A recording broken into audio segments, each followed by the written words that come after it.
జై శ్రీమన్నారాయణ. శ్రీమద్భగవద్గీత 7వ అధ్యాయము జ్ఞాన విజ్ఞాన యోగము 30వ శ్లోకము. సాధిభూతాధిదైవం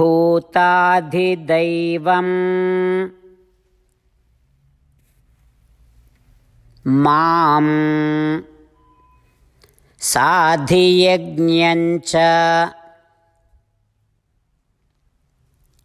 ఏ విదుః ప్రయాణకాలేపి చ మాం తే విదుః యుక్తచేతసః. ఓం. గీతాచార్యుడు శ్రీకృష్ణ పరమాత్మ అర్జునుడితో పాటు మనందరికీ జ్ఞాన విజ్ఞాన యోగాన్ని ఉపదేశం చేస్తూ ఉన్నాడు. పరమాత్మ ఈ రకంగా అంటూ ఉన్నాడు, అర్జునా, నా నుండి ఏ ఫలాన్ని పొందాలి అని అనుకుంటూ ఉంటారో దానికి తగిన విధంగా నన్ను ఉపాసన చేయాలి.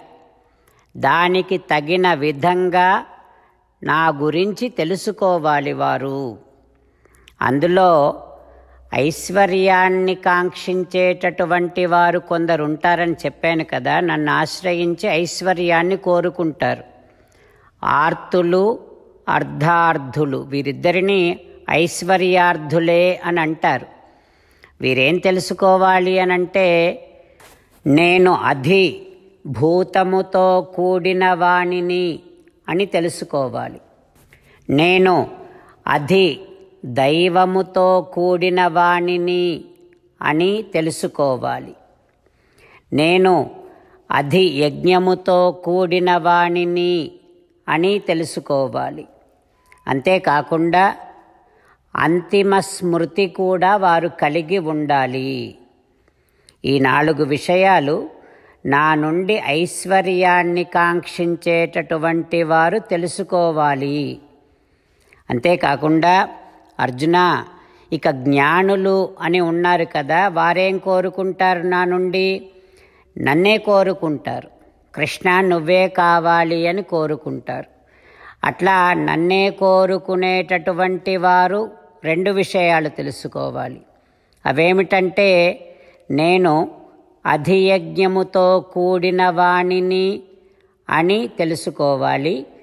అంతిమ స్మృతి అది కూడా వారు కలిగి ఉండాలి. ఈ 2 విషయాలు నన్ను కోరుకునేవారు తెలుసుకోవాలి అని అంటూ శ్రీకృష్ణ భగవానుడు తనను ఆశ్రయించి ఫలితములను కోరేటటువంటి వారు 4 రకాలుగా ఉంటారని, పోయిన ఐశ్వర్యాన్ని కోరేటటువంటి వారు ఆర్తులని, క్రొత్త ఐశ్వర్యాన్ని కోరేటటువంటి వారు అర్ధార్థులని, వీరిద్దరినీ కలిపి ఐశ్వర్యార్థులే అని, కేవలం ఆత్మసాక్షాత్కారము మాత్రమే కోరుకునేటటువంటి వారిని కైవల్యార్థులు అని, తనని కోరుకునేటటువంటి వారిని జ్ఞానులు అని 3 విభాగములుగా చేసి, ఆ 3 విభాగముల వారు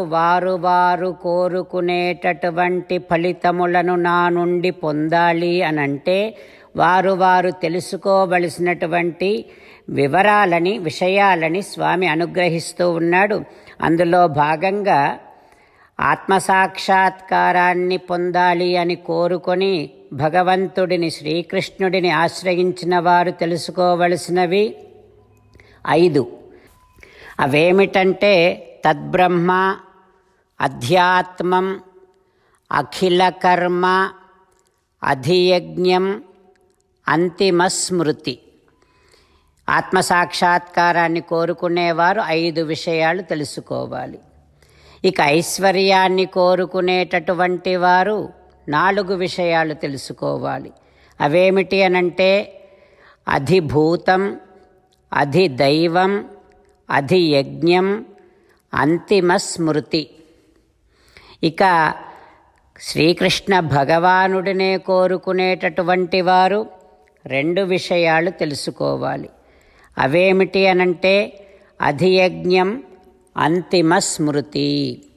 ఈ రకంగా మొత్తము తెలుసుకోవలసినటువంటివి 7 విషయాలైతే అందులో ఐశ్వర్యార్థులు 4 తెలుసుకోవాలి, ఆత్మసాక్షాత్కారాన్ని పొందేటటువంటి వారు 5 విషయాలు, శ్రీకృష్ణ భగవానుడినే కోరుకునేటటువంటి వారు 2 విషయాలు తెలుసుకోవాలని, ఆ విషయములను గురించి మరింత స్పష్టముగా మనలో తెలుసుకోవాలనే కోరిక కలిగేటట్టుగా భగవానుడు చెప్పి ఊరుకున్నాడు.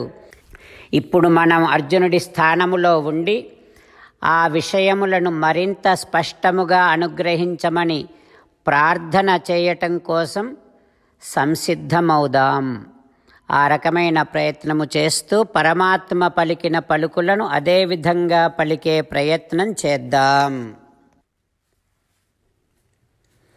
సాధిభూతాధిదైవం మాం సాధియజ్ఞం చ యే విదుః ప్రయాణకాలేపి చ మాం తే విదుర్యుక్తచేతసః.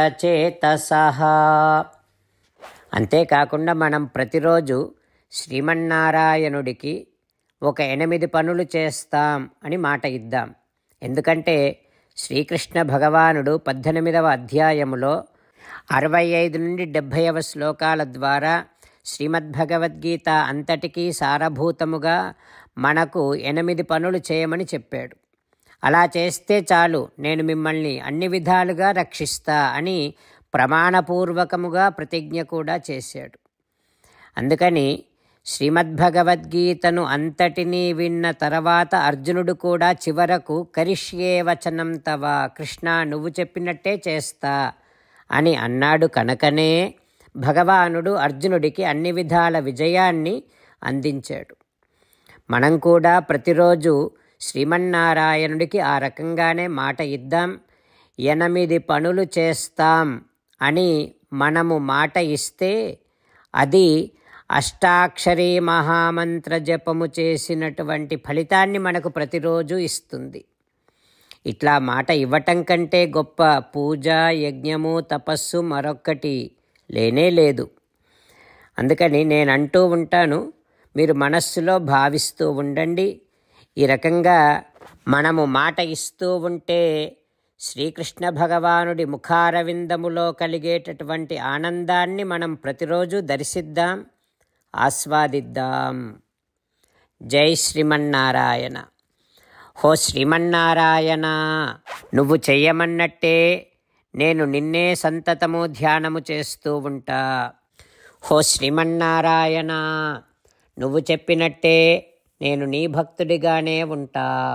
హో శ్రీమన్నారాయణ, నువ్వు చెయ్యమన్నట్టే నేను నా విధులను, కర్తవ్యాలను నీ సేవగా, నీ తృప్తి కోసమనే సక్రమంగా నిర్వర్తిస్తూ ఉంటా. హో శ్రీమన్నారాయణ, నువ్వు చెప్పినట్టే నేను నీవాడిని అనే మహావిశ్వాసముతో నీకే నమస్కరిస్తూ ఉంటా.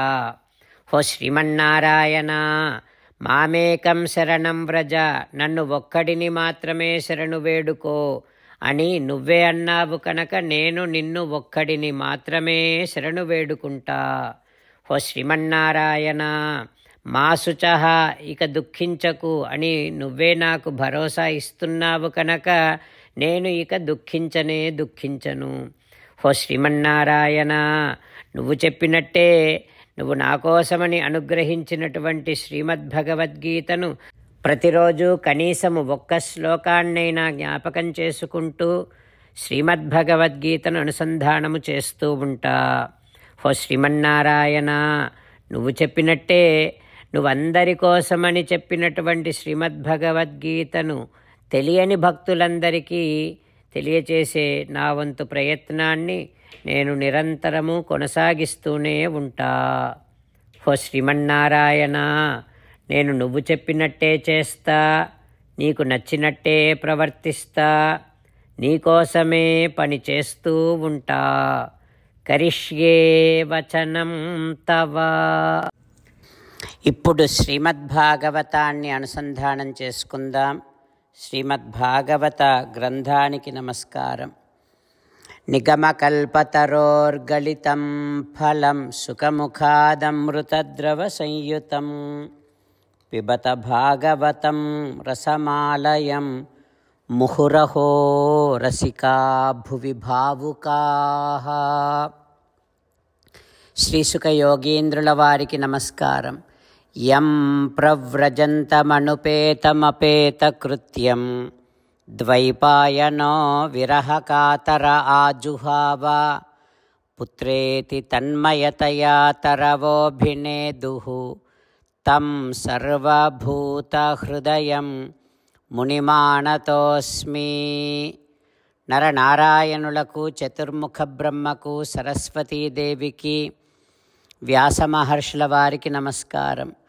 నారాయణం నమస్కృత్య నరం చైవ నరోత్తమం దేవీం సరస్వతీం వ్యాసం తతో జయం ఉదీరయేత్.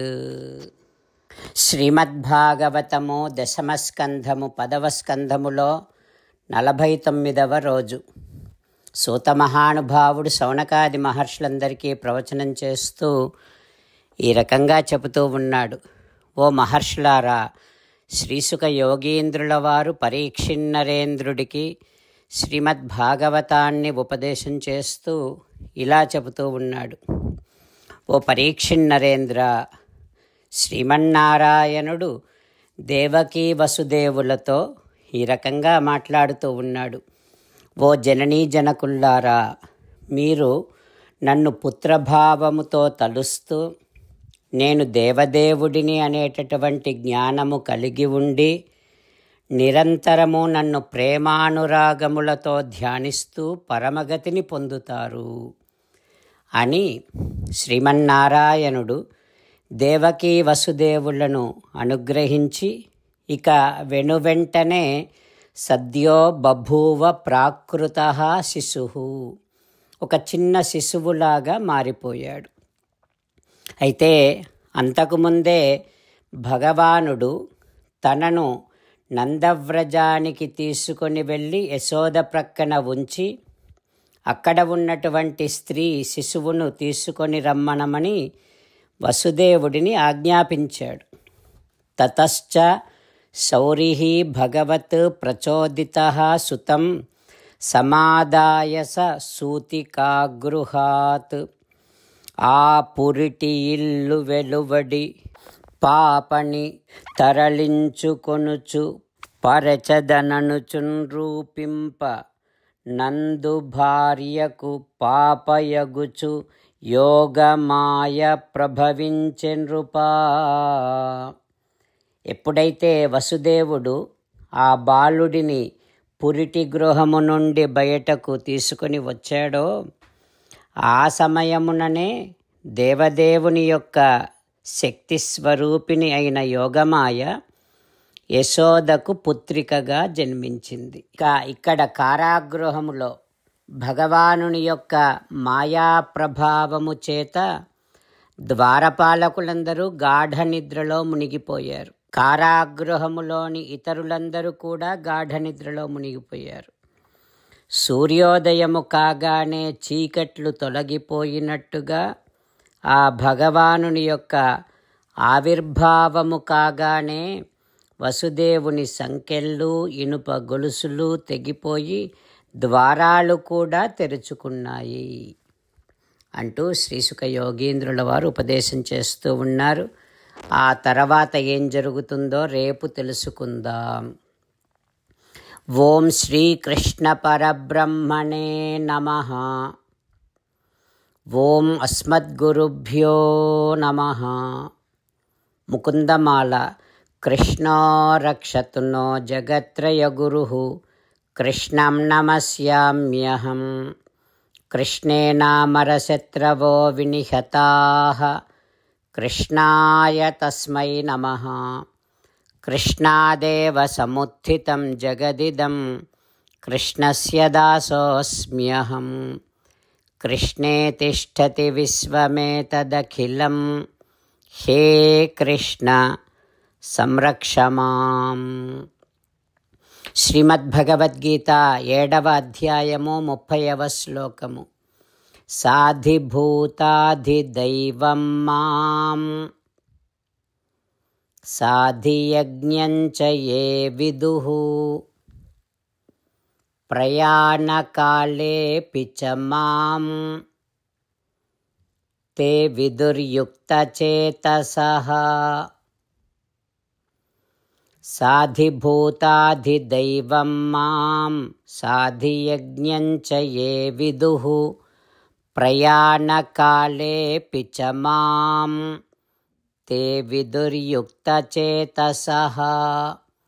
శ్రీమన్నారాయణ కరిష్యే వచనం తవ. సర్వం శ్రీకృష్ణార్పణమస్తు. జై శ్రీమన్నారాయణ.